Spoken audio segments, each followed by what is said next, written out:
Our next speaker is Jimmy Moore. Jimmy's from South Carolina. Jimmy has an interesting story. He used to be 185 kilograms, which is around about 406 pounds in the old measure. And he made some changes, and he lost a tremendous amount of weight, down to about 110 kilograms. And it was, based on getting the carbs down. But then something happened and it started to go back on. And in spite of being pretty low carb, weight went back on. And over the last 6 months, Jimmy's got that weight off again. And the story of how he did it, we're going to hear from Jimmy. Jimmy's a wonderful, warm, passionate person.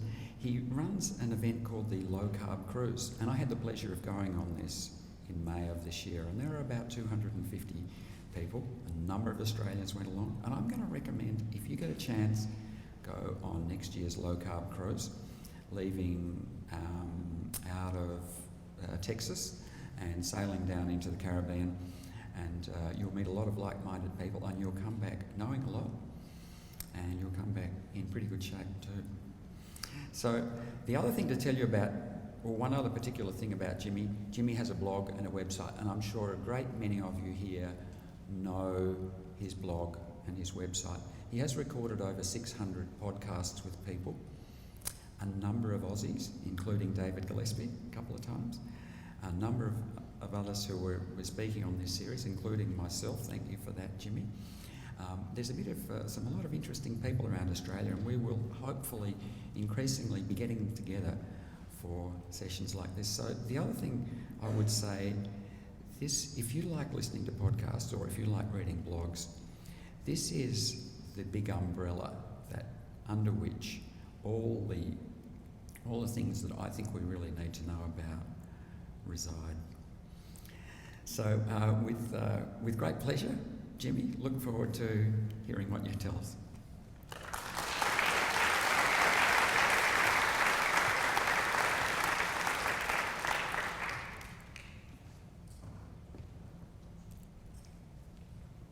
And you can just click to press. And I'm going to have to lift this a little bit because I'm a little taller than Rod. Stay. Good eye. Did I do that well? I've been working on that one. Should be right, and what else? Lots of little colloquialisms. I tried to throw some in here, so if I do like a really horrible job at your colloquialisms, I'm sorry. I'll blame it on Christine. Okay. So, yes, the story behind living La Vida Low Carb, because it didn't just happen. Before I get into that, though, let's give a round of applause to the committee that helped make this all happen.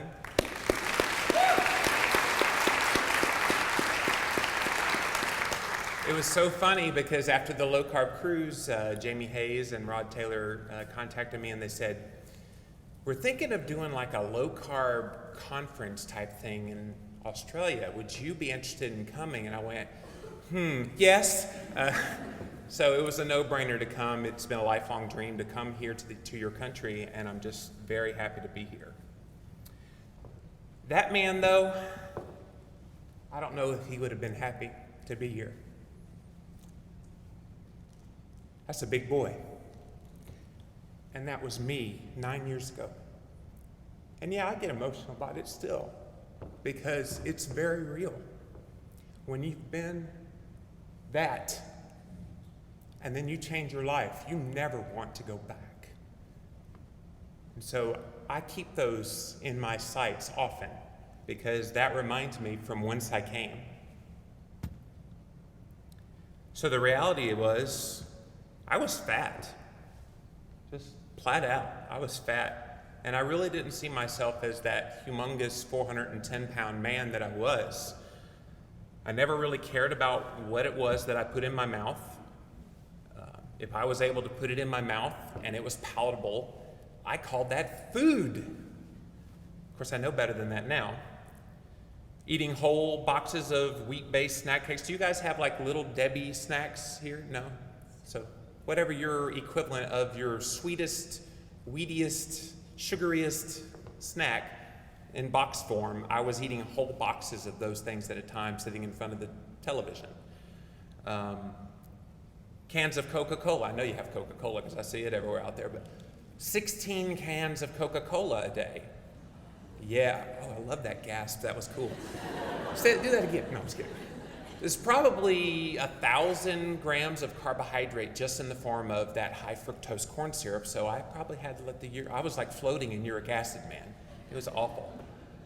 Now every attempt, and who can give a witness to this? Every attempt to lose weight was low fat, high carb. Anybody in here done that before?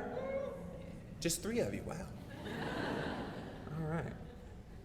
Well, they also tell you to calorie count. So you just randomly count calories. Okay, gee, that's fun. And then you have to go to the gym in that hungry state. So not only are you starving, you're hungry, you go to the gym, you work out, and guess what? When you're done, you're still freaking hungry. And that was torture.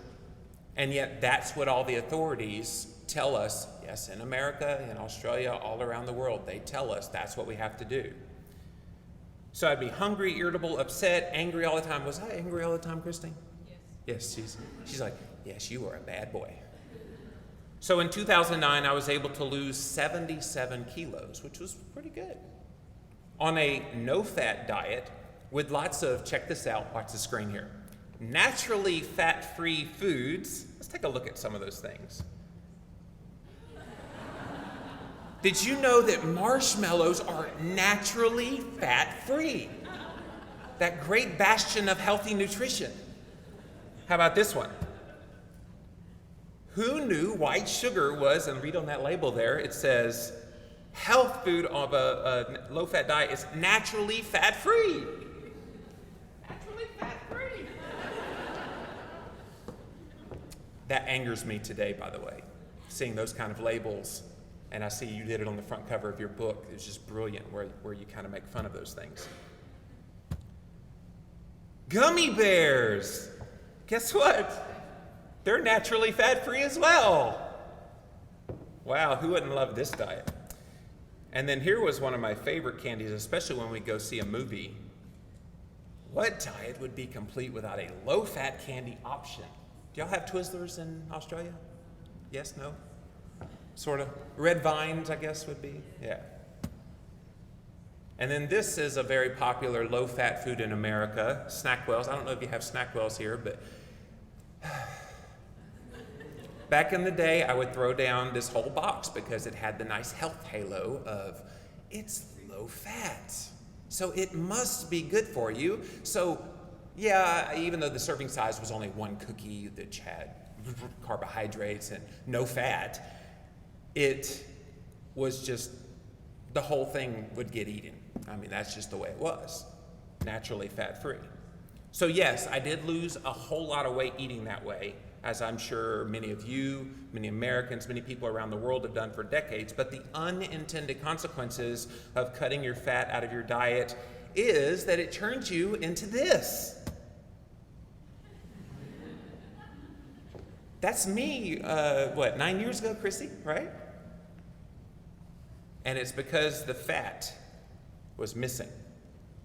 Because, believe it or not, this little noggin up here, y'all call it a noggin? This noggin, 2/3 of it is fat.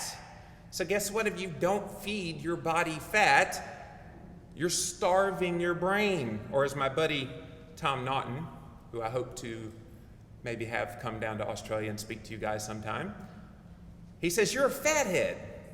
And he says that in a very loving way. Yes, we are all fatheads, unless you're a low-fat dieter and you're a crackhead. So when you deprive your brain of fat, these are the things that all happen, and not the least of which is the one in the middle, the big one that says Alzheimer's disease. And one thing I've learned interviewing hundreds of people on my podcast is it's now an emerging science that Alzheimer's isn't just some genetic thing that happens when you get old. Alzheimer's is directly related to the same mechanisms that give you type 1 or type 2 diabetes.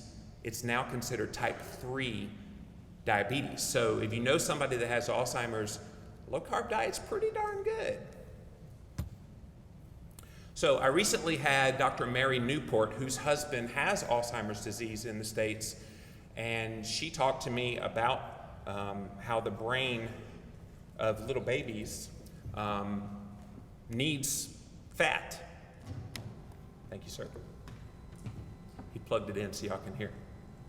It actually starts in the newborn period, oddly enough.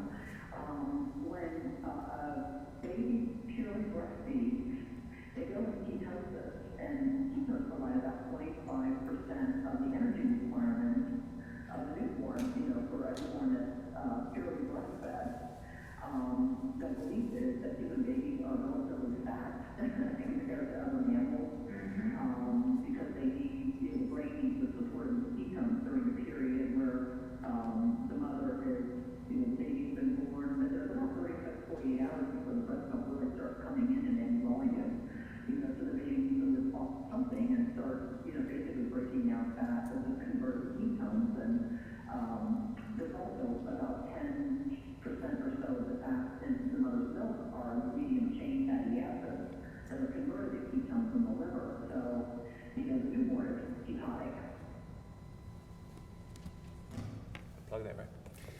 So newborns are ketotic.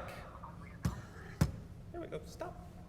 So later on today, I'm going to talk more about ketones because I'm doing a pretty cool experiment right now that hopefully you will find interesting on various aspects of health that happen when you truly put your body into a state of nutritional ketosis. So suffice it to say, cutting your fat is pure insanity. And there's a lot of insane people out there. Oops. So lots of little things that happen when you eat a low-fat diet. Bad mood. This is my wife's favorite character, the Garfield. So, all right. Anybody ever feel that way? That was how you were before you got rid of the fructose, right? Feed me. So what the heck was happening to me while eating that low-fat, high-carb diet? As you can see, the progression there, you eat carbs, it raises your blood glucose, it raises your insulin levels, and it raises your body fat. All those carbohydrates I was consuming were spiking my blood sugar and insulin, leading to wildly fluctuating hyper and hypoglycemia that packed on the pounds, especially when I rebelled against eating a high-carb, low-fat diet, which I'll tell you about here in a second. So, one day, after losing 170 pounds on basically a no-fat, all those naturally fat-free foods, my wife, Christine, says, "Jimmy, would you be a dear and go to McDonald's and pick up an extra value meal, a quarter-pounder extra value meal?" I was like, okay, sure. So, honey, while I'm there, would you mind if I got, just this one time, like a Big Mac meal or something like that? Yeah, go ahead. You've done great. You look great, yada, yada. So I go and pick it up and eat that meal, and I didn't stop eating for the next 4 months. If that was how I was going to have to live the rest of my life, no thanks.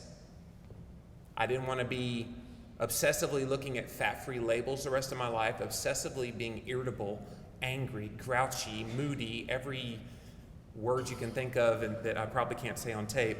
No, that was not where I would rather have been obese the rest of my life than to go through life thinking that that's what I had to do to be healthy. So after losing 170 pounds in 9 months, mind you, it was very fast, I rebelled, and hard. Just 4 months, I gained back all of that weight that I had lost and then some.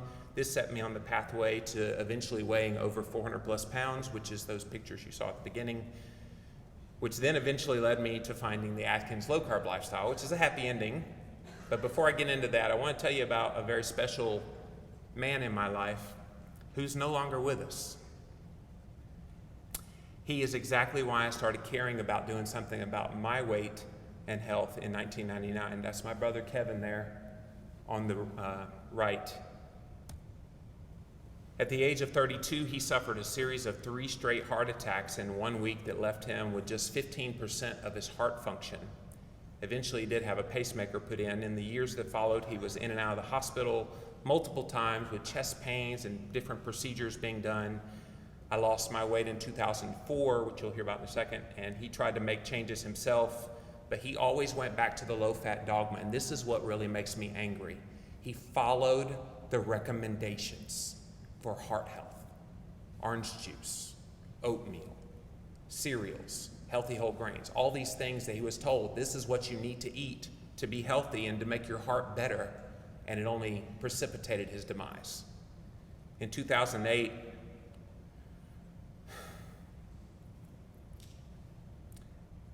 at the age of 41, he died.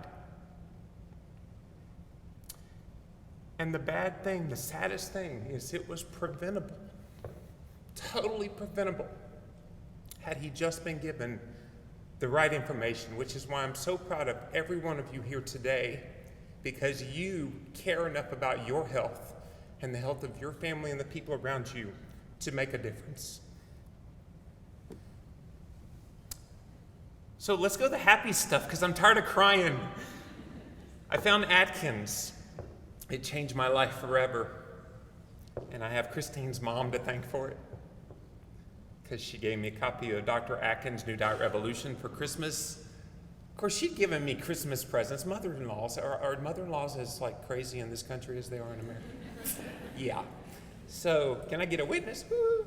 So, she bought me diet books all the time, but this one, somehow it stuck. I read the book, and I immediately thought Dr. Atkins had to be a big Fruit Loop, promoting a high-fat, low-carb diet. What is that all about?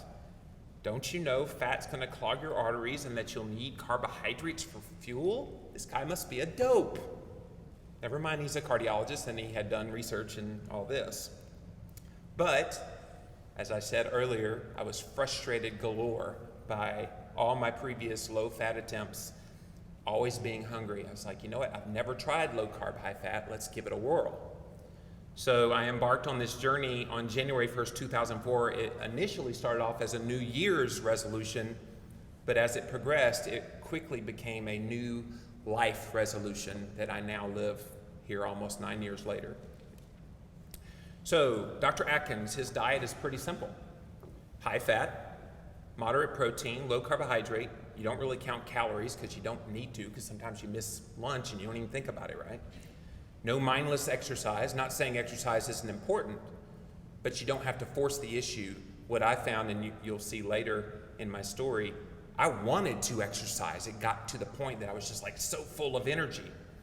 Bacon, eggs, meats, cheese, butter, and leafy veggies. And I got to tell you, I am loving this country for the food. You don't know how spoiled you really are. I live in a cesspool of horrid food in the middle of South Carolina in America. You guys have it good here. Be thankful. But we'll talk about that later in the panel. So how did I do on Atkins? The first few days were bloody hell. And I mean that in the truest sense of every bit of those words. It was an agonizing thing. But you know what? It should have been agonizing. I was a sugar addict. I was addicted to carbohydrates, all those Coca-Cola that y'all went, yeah, that was just the liquid calories I was consuming, never mind all the pastas and all the cakes and everything that was just carb-filled, carb. But a cool thing happened to me. After a week or so, I suddenly felt energized. You know, it's so funny when I see these studies that come out that say, oh, the low-carb diet doesn't work because we tested it for 3 whole days. What? 3 days? You barely get out of the headache phase in 3 days, but you push it beyond that to 1 to 2 weeks. Most people feel pretty darn good. Anybody ever felt pretty good after you got past those initial cravings, right? So getting over the sugar and carb withdrawals was the essential part of the healing process for me. And like David was talking about, once you give it up, it's gone. You don't have a desire for those things anymore. It's just, people don't believe you. You know, you say, well, I'm going to take away your sugar. Oh, no. And it's like, do it for just 2 or 3 weeks. Come back and tell me how you feel. And usually by then, they've gotten past the hard part, if they hadn't quit already. and you're good. So like earlier I told you, I came off of drinking 16 cans of Coca-Cola a day, eating 2 boxes of sugary snack cakes a day, stuffing my mouth with fast food, processed junk food. I mean, the daily ritual, Christine, right, was to go buy McDonald's on the way. I'd get 2 sausage and egg biscuits, and I'd go by the 7-Eleven and go get not just a gulp, not just a big gulp, not just a super big gulp, but the double gulp, and would drink 2 to 3 of those a day. Yeah. It makes me shake my head sometimes. As grueling as the pain was of trying to come off of all those sugars, the temporary pain was well worth what was about to happen next. It was a necessary step that helped me shift my nutritional habits forever. So in the first month, a cool little 13.5 kilos came off. That's pretty cool. I was like, all right. And by month 2, I was starting to feel pretty spiffy. I was only 380 pounds then. I dropped from 410 to 380 pounds. So month 2, I started exercising, not lifting weights. I wish I had in hindsight, but I started walking on the treadmill. Of course, it was funny because the treadmill, I would stand on it for like 3 miles an hour, which is really slow if you've never walked on a treadmill. And do that for about 10 minutes, and I'd be like, gasping and just dripping in sweat. But it felt good. I was like, wait a minute. Exercise is not supposed to feel good. It's supposed to hurt. You're not supposed to, but it felt good. I wanted to keep doing it. So I kept doing the diet, kept doing the exercise, lost another 18 kilos in the second month. By the end of 100 days, I'd lost 45 kilos. I did go through a 10-week period. People ask about this a lot. Oh, did you lose weight every single week? Well, no, not really. One thing that did happen was I had a 10-week stretch where I didn't lose anything on that stupid scale. And how many of you own a scale? Be honest. All right. Throw it away, because it's a piece of crap telling you, especially if you let it dictate your attitude about how you're doing. And later on this afternoon with the nutritional ketosis, I'm going to show you a secret little thing that happens that scale just does not catch. So you'll like that. But I went through a 10-week period doing the same thing that I'd been doing, just no weight loss on the scale. But I kept chugging along. I mean, at that point, I'd already lost 100 pounds, 45 kilos. I wasn't going to give this up. I mean, even if I didn't lose any weight the rest of that year, I'd lost 45 kilos. That was pretty cool. But the cool thing that happened, even though I didn't lose weight, quote unquote, on the scale, I did lose 6 inches off of my waistline. How did that happen? Wow, interesting. So by the end of 2004, I had lost a total of 82 kilos, going down from 410 pounds to 230 pounds. My end weight was 104 kilos. So then the Atkins people found out about my success, and they put it on their website, and people all over the world, I think I actually got several emails from Australia and New Zealand asking me, how'd you do it, how'd you do it, how'd you do it, how'd you do it? So that's where the idea for doing the Live and La Vida Low Carb blog came into play. After hearing from people ad nauseum saying, how'd you do it, how'd you do it, how'd you do it? I said, you know what, will you people leave me alone? I will write a book about it. But then a friend of mine said, well, why don't you start a blog? This is back in 2005. Nobody had ever heard of blogs back then except for political blogs, and I was not interested in that. I remember saying, what the heck is a blog? But I'd already been writing on kind of a pseudo blog, but not an actual blog of my own. And I was sharing some of my weight loss success on Atkins on that site. So in April 2005, I officially birthed the Live and La Vida Low Carb blog. That first month had 5,000 visitors, mostly from the people that had been reading my old stuff. They're like, hey, we want to keep up with what's going on with you. Today, the website gets 250,000 hits a month. And that just blows me away.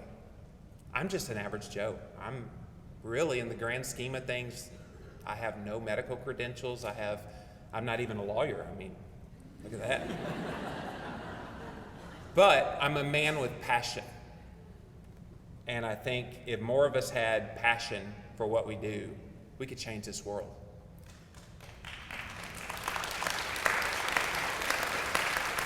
So from the very beginning of my blog, my three-pronged focus has always been educate, encourage, and inspire others in their healthy low-carb lifestyle change. And I would even add this caveat, whatever lifestyle change. You want to do low-carb, that's great. I know a lot about that. You want to do vegan, I'm all for you doing it if you think it's going to make you healthy. I would just advise you to make sure you check everything about your lifestyle and make sure you look, feel, and perform the way you want to look, feel, and perform. So I've always helped people try to find the diet that's right for them, following that plan exactly as prescribed by the author, and then to keep doing that for the rest of their lives. So then, how many of you have heard any of my podcasts? Wow, awesome. Little did I know when I started that little thing, there would be that much interest. My wife, Christine, and I used to do a weekly YouTube bit, and we're going to have Christine come up here in a minute. I was contacted by a gentleman named Kevin Kennedy Spain in 2006. He said, hey, we're going to start this new health podcast called the Health Hacks Podcast. And I went, what's a podcast? I had no idea. Now, I had done a little bit of Christian radio in Virginia back in the 90s, but it was just, okay, and that was this artist, and now here's this artist, and it was really I didn't have any training in interviewing people or anything like that. But when we started doing the Health Hacks podcast, Kevin said, dude, we're getting so much feedback from people about you, nobody else, just you. And I'm like, I'm sorry. He was like, but we need to get you your own show. And I was like, but I don't know how to do this. I'm not trained to do this. I don't know what this is about. And he said, oh, do it anyway. And the more I thought about it, the more I said, you know what? There's a void out there for quality information that people are looking for. Because quite frankly, where else are you going to hear it? Do you hear it from your government authorities? I just saw a poster one of your organizers gave. Was it you that gave me the poster, and it showed lean proteins and healthy whole grains and moderate amounts of sugar? It's like, we've done that insane road for far too long. Let's try something else, which is why I'm really happy that the Live and La Vida Low Carb show is helping so many people. And we need more people. You know, you might be looking at me and going, I wouldn't know how to do anything like that. Guess what? I didn't either. I had no clue. So if you have a passion for real food, for paleo, for low carb, for primal, whatever you call it, you need to be using your gifts. Whatever you're good at. If you're good at writing, you need to be writing a blog. I'll even throw your blog up on my blog and give you some hits. You need to be talking on YouTube videos if you like being in front of a camera. I'm not real fond of being in front of that camera right now, but it is what it is. Behind the microphone, if you like talking to people, I think we need the more the merrier. And you guys are in a right position here to do this. So if nothing else, hopefully you leave here thinking about, what can I do to use my talents? And you might think, well, I don't have any talents. Take a chance. Do something that you dreamed you always wanted to do. My dream right now is to take these 3 shows that I do on a weekly basis, 5 days a week. Keeps me darn busy, by the way. And make it a nationally syndicated, I'll throw it out there, internationally syndicated radio show that's live. People can call in, they get exposed to this quality information that's so desperately needed. So after interviewing hundreds of guests and writing thousands of blog posts about the healthy low-carb lifestyle, in 2009 I wrote this book, 21 Life Lessons from Live and La Vida Low Carb, and guess what? One of you is about to win it. So if you can grab that out of my bag. So, who can I sucker? There's no fair way to do this, so I'm just gonna shoot in the blind here. And whose birthday is today? Anybody's birthday today? Okay, come on up. What'd she say? Blah, blah, blah, blah. I can't hear you. Oh. Come hither.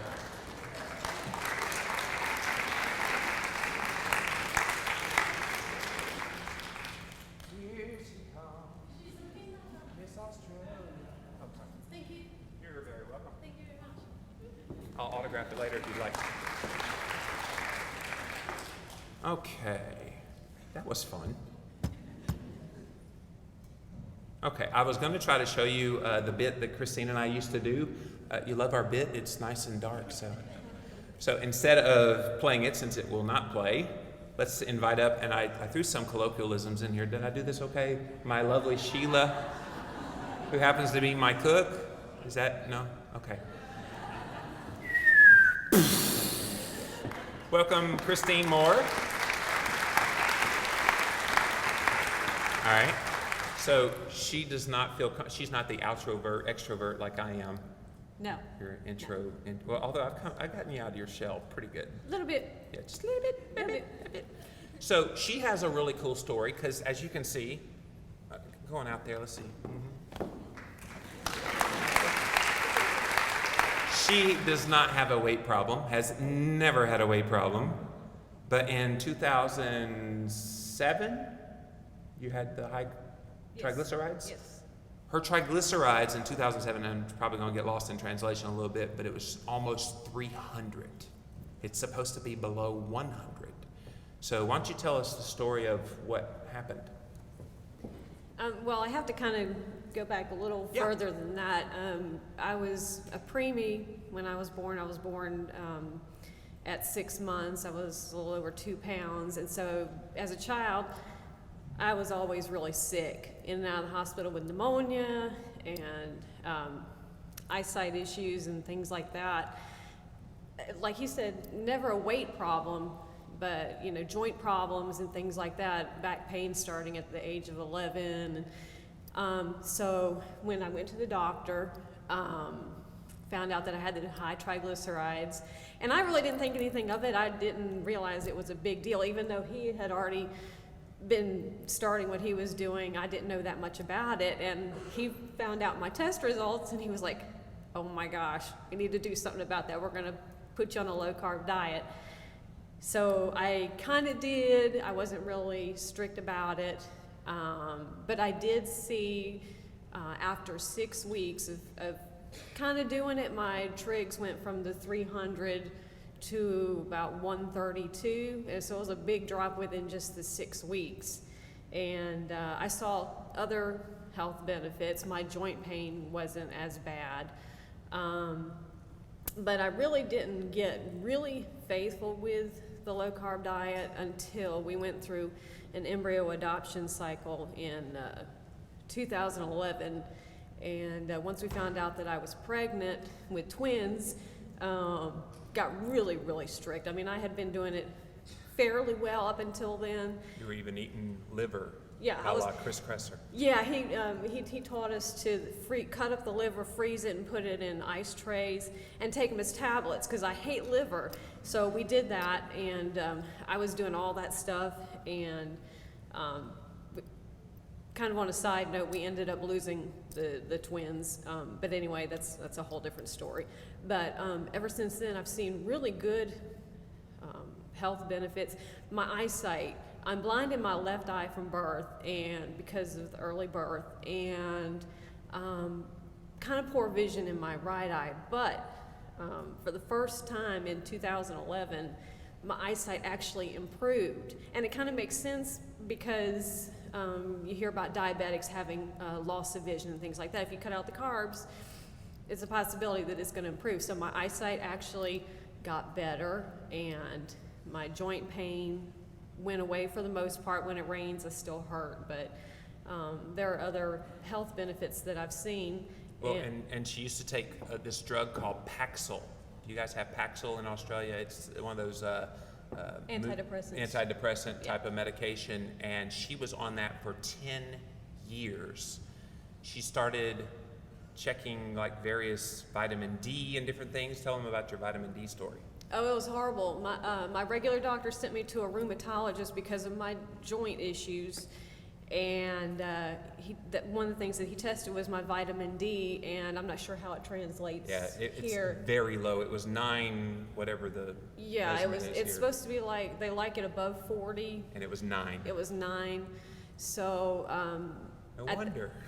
At that point, I started taking mega doses of vitamin D to get it up there, and when I had it checked again, About a year later, it was actually in the 90s, so I kind of had to back off. But I saw the improvement in the joint pain, and Came I was able completely to. off of all the pills. Yeah, I was able to get off all the antidepressants and other stuff like that. So the only thing I take right now is pain medication. I just had neck surgery not too long ago, spinal fusion, so I'm still on that kind of medication. But that's really the only thing that I take now, and I credit that to eating low carb. Well, and vitamin D3, can you guys get the gel caps here? Yeah, or even the liquid, I guess both work really well.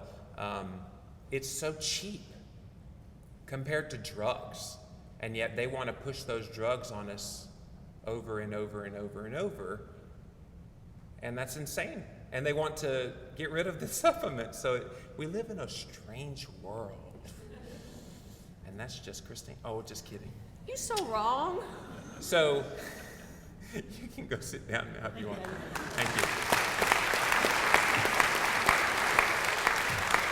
So I'm almost out of time, but I wanted to let you know, if you planned on ducking out early, you will be sorry. Because I've got a really cool presentation about my N=1 experiment of nutritional ketosis. It's totally revolutionized my low carb lifestyle. I'd been stuck. Like Rod said, I'd been stuck. Despite eating what I thought was a pretty good, even paleo-styled low-carb diet, wasn't working. Something had to give. And I'll tell you all about all of those changes. But thank you very much.